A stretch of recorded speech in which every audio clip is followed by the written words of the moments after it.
Qonunchilik palatasi reglamentiga muvofiq 2026-yil 24-28 mart kunlari fraksiyamiz a'zolarining saylov okruklaridagi saylovchilar bilan navbatdagi uchrashuvlari o'tkazildi.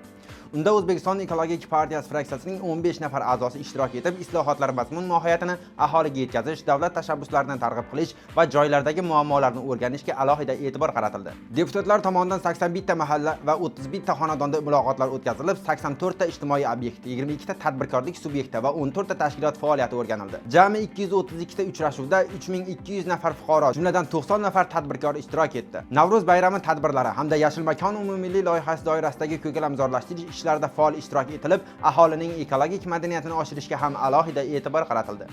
Joylarda asosan ekologiya, ichimlik suvi, infratuzilma masalalari ko'tarilib, ularni hal etish bo'yicha amaliy choralar belgilandi. Tashabbusli byudjet jarayonlari doirasida aholi uchun muhim bo'lgan, ammo yetarli ovoz to'plamagan loyihalar qayta o'rganilib, ichki yo'llarni ta'mirlash, maktablar va kommunal infratuzilmani yaxshilash kabi ustuvor yo'nalishlar saralab olindi. Jami 62 ta sayyor qabul o'tkazilib, 46 ta masala ko'tarildi. Ularning asosiy qismi ekologiya, kommunal xizmatlar, bandlik va ijtimoiy sohaga oid bo'ldi.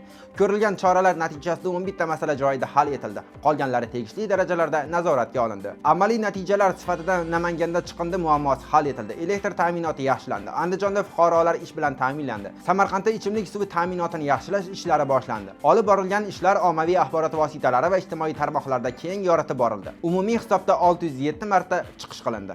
Mazkur uchrashuvlar aholi muammolarini aniqlash va ularni hal etish, shuningdek islohotlar samarasini joylarda ta'minlashda muhim ahamiyat kasb etmoqda.